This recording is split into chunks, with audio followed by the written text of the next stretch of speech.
And welcome back to the Dean Obeidallah Show. Right now, very excited to have back on our friend Andy Borowitz, New York Times bestselling author, co-creator of the hit show Fresh Prince of Bel-Air, award-winning comedian. And you got to check out the Borowitz Report on Substack, borowitzreport.com. He'll give you more details. It's great. It's so funny. Andy, nice to see you, brother. Dean, my old friend, great to see you yet again. We're all on Substack now. That's where we all wind up eventually. The debate. We had the big debate Tuesday. Yes. What's your overarching, we'll dig in a little bit. What's your overarching reaction to what you saw? Well, when I was watching it, I was a little bit nervous, I've got to say, because Trump made no sense. He lied. He said crazy ass shit. Can I say that on your? You have to, or people get a refund if you don't curse. Okay. You have to curse. But as I was watching, I was saying, how is it sort of like what we say at Passover in the Jewish faith? Why is this night different from all other nights? To me, it was like he was exactly the same as always. And then the reaction to the debate really surprised me because it was so negative for him. And I know she did a phenomenal job, but I was like, why are people really beating up on Trump? So I asked my millennial daughter for some insight. Well, I got some great insight, and I'm giving her credit because it's not my insight. She said this time around, he was like crazy old grandpa at Thanksgiving. It wasn't like just a crazy guy, who's got like a shock jock or something. Now he's like a crazy old senile guy. And I realized that she said this, and I've known this for some time. What's going against Kamala Harris are two things: racism and sexism, right? And they're both very powerful. Like sexism is what brought Hillary down. Racism was something that Obama had to overcome.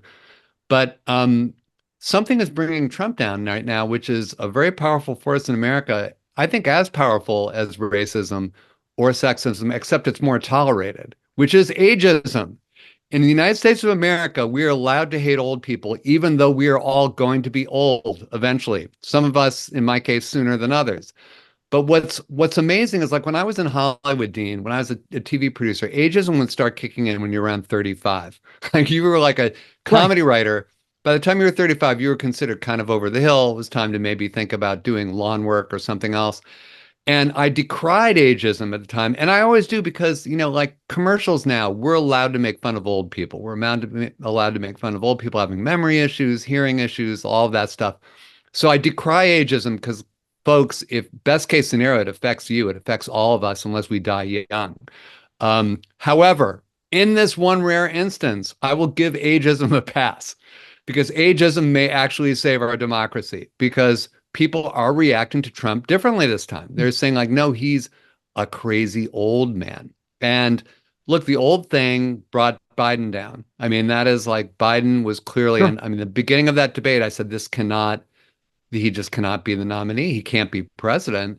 It's clear that he is, he's lost a few miles per hour off his fastball. Let's be polite. Sure. Trump is now a guy. It's like when you go see like that band that you love, like you go see Aerosmith and you love them in the 80s, and you go see them now and it's like, man, they're looking kind of ragged. And Trump he doesn't have any new material. No. He tried some new material, the dog and cat thing in Springfield. That was new. Maybe you should have workshopped that a little bit. It was not as solid as some of his other stuff.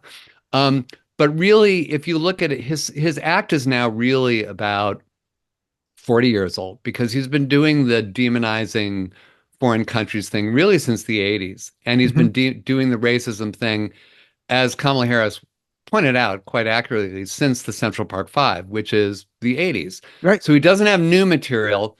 The problem is now it's sounding really old because it's coming from a very old man and a clearly impaired man.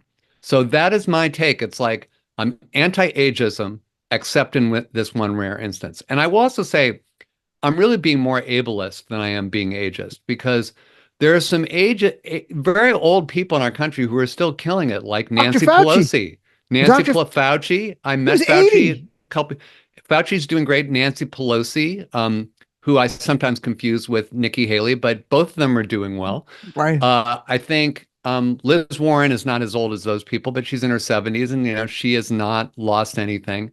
No. You can go on and on. Warren Buffett, if you're a capitalist, Warren Buffett is still running the show. So It's really more ableism than I'm leaning into than ageism. I'm not crazy about the idea of like an 80-year-old guy being president, but it depends on who it is. I mean, I don't think that Bernie Sanders sounds any different than he did, say, 30 years ago. He's getting stronger. He's saying much He's the same oddly. stuff. He has a bigger audience. And he's saying, like, since I live like in New Hampshire, which is adjacent to Vermont, where Bernie is from, like I was driving around a couple years ago and was hearing this voice on the radio that sounded very, very familiar. It was talking about millionaires and billionaires. And I realized they were broadcasting archival footage of Bernie from like the 80s. And it was The like same speech. voice a He's little bit consistent. younger sounding, but really the intonation, the phrasing, exactly the same. So Trump, if you go back 40 years and you see him like on the Phil Donahue show or something like that, he does not sound the same.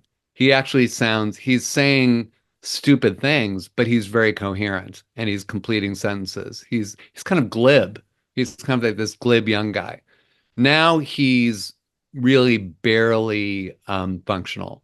And I don't think that will matter to a lot of his cult followers, but I No, think it will matter to just enough people that ageism could but tip things in the balance of Kamala. right. I mean, there's something that you touched on. To me, it's not the ageism. No, there is some of that. Don't get me wrong. I worked Saturday Night Live on the production staff, and there was a writer who told me Lauren hates him. And I go, why? He goes, because I'm 40. I'm like, wow. I'm not kidding. That's what he said. And I was younger than him at the time. I mean, I was working on the production staff. It was after I left being a lawyer. It was by halfway out. But today, Professor Richard Friedman of Weill Cornell Medical College here, which is a really it's prestigious, wrote an op-ed Yeah. in the Atlantic saying that there are very worried patterns commonly seen among people in cognitive decline. He said, I can't give a diagnosis. There was something last month in Stat, which is a medical publication. I wrote about it. It got no press in the mainstream publication or corporate about a whole bunch of linguistics and mental health doctors got together and went through his speeches and stuff. Said there's a big drop off from 2020 to 2024. It's objective. It's quantifiable. And corporate media dissected everything Biden did and continues to give this guy a pass on this issue. But there is some cognitive decline. Is it dementia or not? I don't know. I'm not going to be glib about it. It may be, it might not be, but something has changed. And I don't know why they won't probe that. Well, I mean, I'm actually going to do a piece on the weekends on my site. I do a long piece that's not parody news. It's not comedy news. It's usually a deep dive.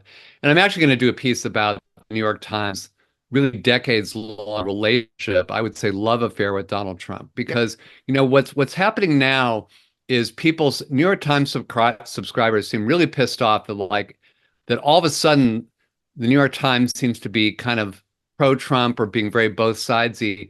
And I've got news. This is not a new development. They have been doing this for decades.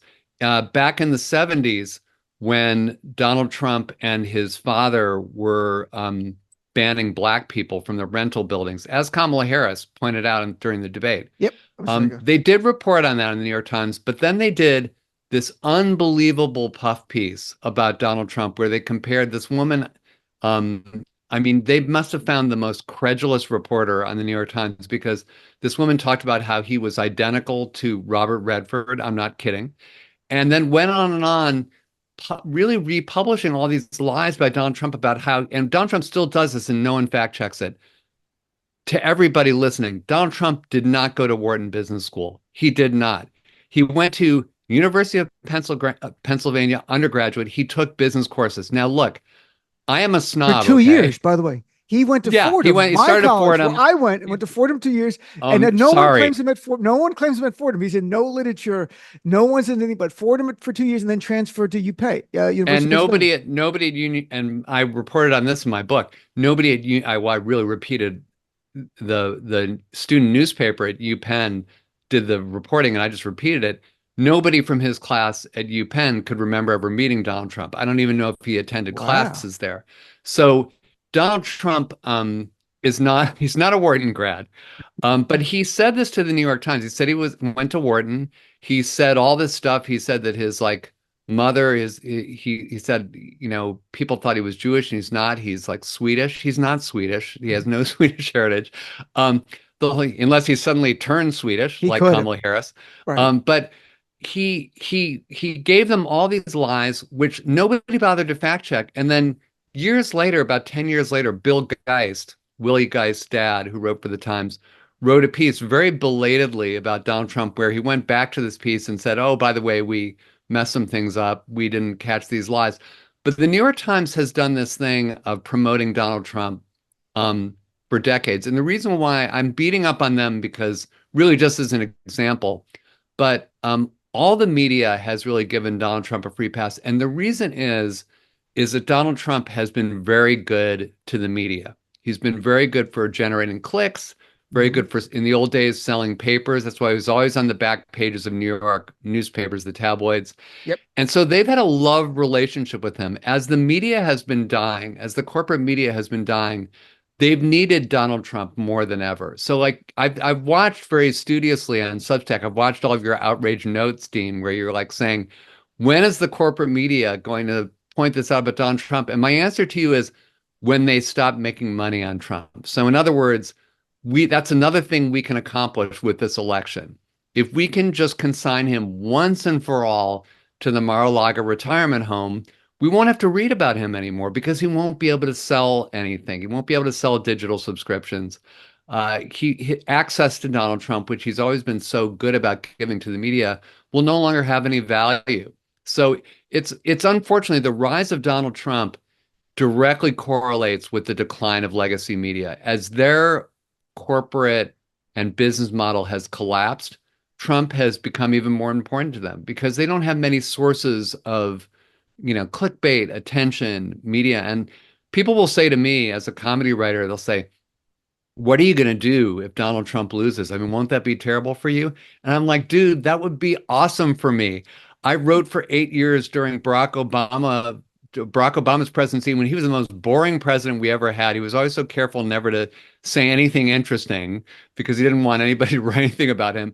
And there's, as a comedian, there's always stuff to write about. I mean, Will Rogers had this great quote that I'm always quoting because it's so true. Is he said, "There's no trick to being a humorist when you have the whole government working for you." I mean, when Donald Trump is gone, we're still unfortunately going to have Marjorie Taylor Greene, and we're going to have your friend, this Loomer whack job. They're fighting Loomer and Marjorie Taylor Greene. I know. Well, that's the wonderful thing. It's like we can't, the Republicans can't even get the ignorance caucus to work together. Like Marjorie Taylor Greene and Lauren Boebert hate each other. I don't know if you knew that. Like they cuss each other out. Yeah. I mean, so it's like, there's always going to be amazing stuff to write about. There are always going to be whack jobs. So I would love to see Donald Trump once and for all be just like shoved off into oblivion. It's going to happen eventually because I think Father only Time. when he dies. No, I think only when he dies because if he loses, he still has trials, so there'll be media moments there. And if he goes to jail, he will hold court in prison. I'm not kidding. That's true. Even if it's 6 months or a year, they will come there. It will have to be his death. Yeah, that's the only one. I'm chatting with our friend Andy Borowitz, a best-selling New York Times author. He has the Borowitz Report on Substack. I really recommend it. It's very funny. It's a parody or satire all week, and then on the weekend, I didn't know it's serious stuff too. But I get everything you write. I always click on it. And let me ask you, how unbearable is JD Vance? He's one of the worst people. He is like a douche frat boy who I feel like he's talking down to me every time he's on TV. It's like to me personally. I'm like, what is wrong with this guy? I wrote about this in a book, Profiles in Ignorance, a couple of years ago, and I feel like now I really have to rethink my assessment of Dan Quayle, because Dan Quayle for so many years was like the sort of legendary poster boy for a terrible vice presidential choice. He was like privileged, he was an idiot, everything he said was off-putting. But JD Vance is so much worse because JD Vance, first of all, he's not as stupid as he sounds. I mean, he is well educated. He went to Yale, and I know, that again, my snobism, my elitism is showing, but he went to Harvard. Allegedly. I know. And let me tell you something. Everybody not everybody at these schools is smart. That's for sure. I ran into a lot of dopes at Harvard, and I'm sure there are a lot of dopes at Yale. And as we know, Donald Trump went to Penn. So it's not the good housekeeping seal of intelligence. However, I do know that this guy is what I talked about in my book when I talked about the 3 phases of ignorance. Like he's from the celebration phase where he's actually well educated, but he's pretending to be a moron for votes. And I mean, I think some of the stuff that's pro-natalist, which I didn't even know was a term. It means like you're in favor of like white people giving birth more. It's like a Hitler was really Oh, into it. he is. I Yeah, didn't know he's that term really either, but into no, he that. definitely is. Yeah. He's a pro-natalist, and I think he's sincere about that. I really do. But I think so much of the other stuff he says, it's sort of like Matt Gaetz, who went to William and Mary, and like, these are Ted Cruz who went to Princeton. These are well-educated people who are pandering to their audience by acting like idiots, acting, just saying moronic, clickbait kind of things just for votes. And so I find like I actually draw the distinction. I like Marjorie Taylor Greene so much more than JD Vance because I feel like her ignorance, she comes by honestly. I don't It's think that she's grounded. faking it. She's not faking it. She's a And grounded J reality. Yeah, and JD Vance on the other hand is like he's just repeating this thing about like he doesn't believe the migrants are eating pets. He's just like He retweeting even it. said that because this might not be true, Of but he had to share course. it anyway. He literally said, "This might turn out not to be true, but I'm going to share. But it should be looked into." That's Should how be he, because like he knows it's people are fake, saying right? people are saying But he knows the that base likes it because look, you're making yes. fun of Haitians who are black and immigrants. It's two targets of MAGA in one lie. This is I perfect know. for them. They love this. Ama Amazing, amazing. Yeah, I mean, so I think he is the one, I would say a big difference between him and Trump. But when I say Trump, I'm talking about mint condition Trump, like Trump circa 2015 when Right. Trump stayed on message in 2015. He really did. He only had one message, three words, build the wall. That's all he did. He did, Drain the and swamp. then lock her up, drain the Giant, swamp. Three, 9 words. yeah, 9 words. But he stayed on message. He really did. And now he's into this crazy grandpa Thanksgiving thing where he's doing the weave. And doing the weave is an ugly place to be. But the one thing about Donald Trump, and it drove liberals crazy when I used to say this, is that he's not smart. I would say he's a below average intelligence. He's very ignorant. He doesn't read, but he's extremely talented. He's very good on TV. He's very good at communicating. That is no longer the case, as we saw, and that was what was really shattering about his performance. Now, Kamala Harris is so much better on TV than he is. She mastered the medium very quickly. He was terrible on TV Tuesday night.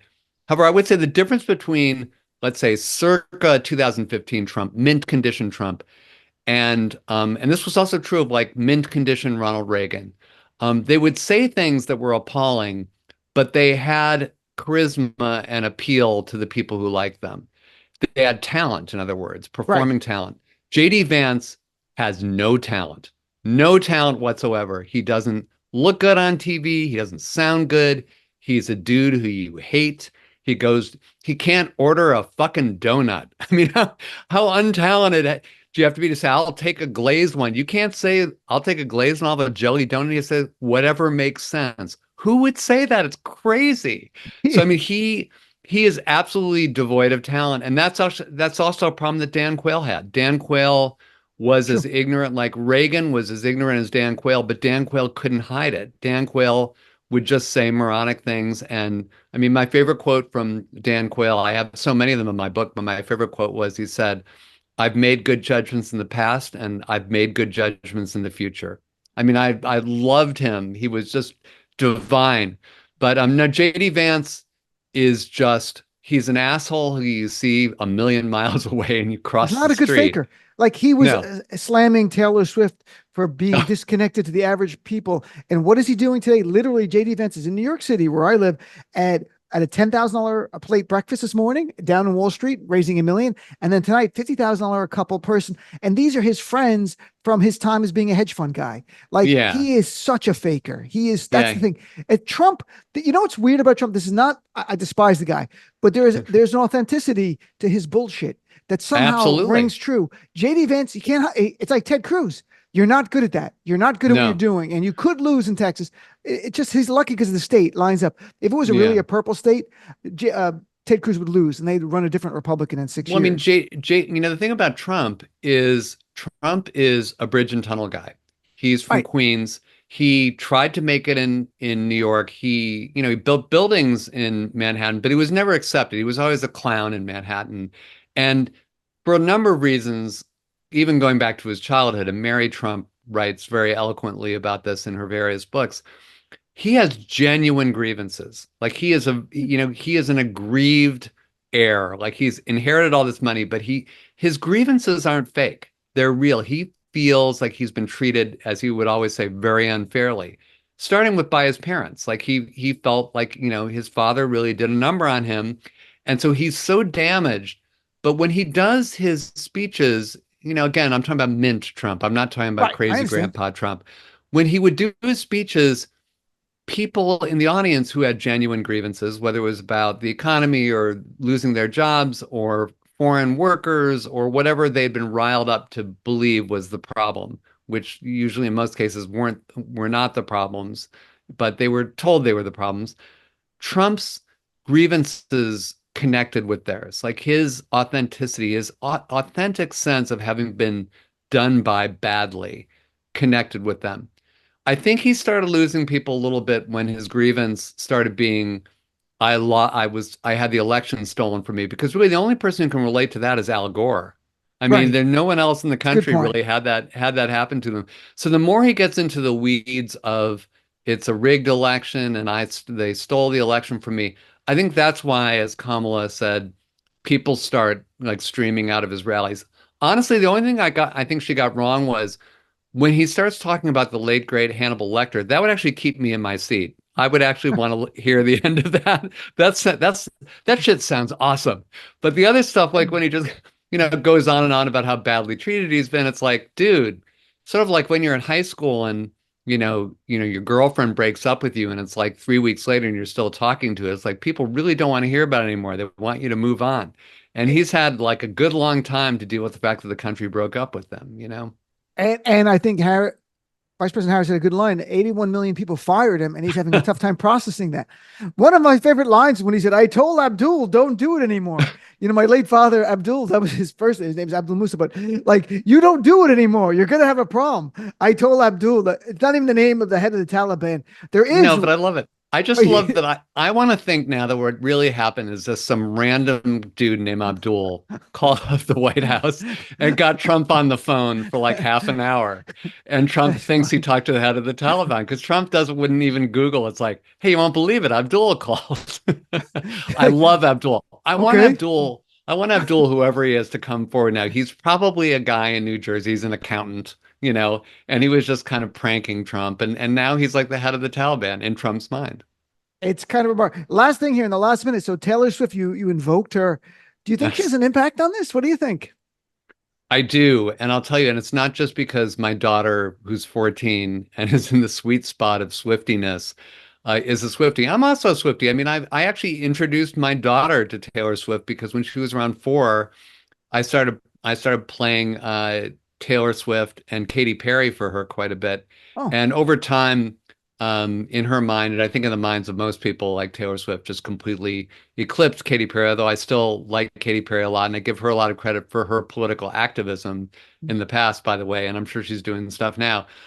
I think it's going to make a difference, not in terms of persuading a single MAGA person. I mean, if you really think Haitian immigrants are eating cats and dogs in Springfield, Ohio, I don't see Taylor, flipping that. right. I don't think Taylor's going to make a difference. But I do think if you're maybe like somebody who thought, oh, it doesn't really make a difference who I vote for, the political system's broken. I'm, 25 years old. I've never really been engaged before in this process, but I love Taylor Swift and I love not just her music, but I love her as a person and what she stands for. Right. And I'm kind of excited about Kamala Harris because Kamala Harris, there's some overlap there. Kamala Harris is joyful and she seems to love life. And she also seems to love like being a woman and think being a woman is cool and a powerful thing to be. Well, as you know, Dean, no one knows this better than you, Uh-oh. Mr. Former lawyer. This election, sadly, because of our legal system, our Constitution is about like, tens of thousands of votes in a handful of states. It's terrible. It's the worst thing. As Trump would say, it should never be allowed to happen in this country. But that's Right. the system we have. And so can Taylor Swift get thousands of people off the sidelines in 7 states? I believe she can. Yeah. So unless suddenly Kid Rock becomes the most powerful pop star in America, I think the Taylor effect will be real. I don't think that it wins the election, but I think given how I think Kamala Harris will win the election. I think Kamala Right. Harris showed on Tuesday. She's got a lot of what Barack Obama had and has in terms of her ability to build a coalition, to project a message of hope. And by the way, one thing, the many annoying things that the New York Times and other mainstream media published, and I just got to debunk it right now. They'll say, "Oh, we had a focus group of undecided voters, and they're interested in Kamala Harris, but they want to see the fine print, the details of her Right. plans." I've seen that. Bull fucking shit. Nobody in America cares about details. When No. Elizabeth Warren ran for president, remember what her slogan was? Do you I remember? I just saw it recently, so it's escaping me right now. Go ahead.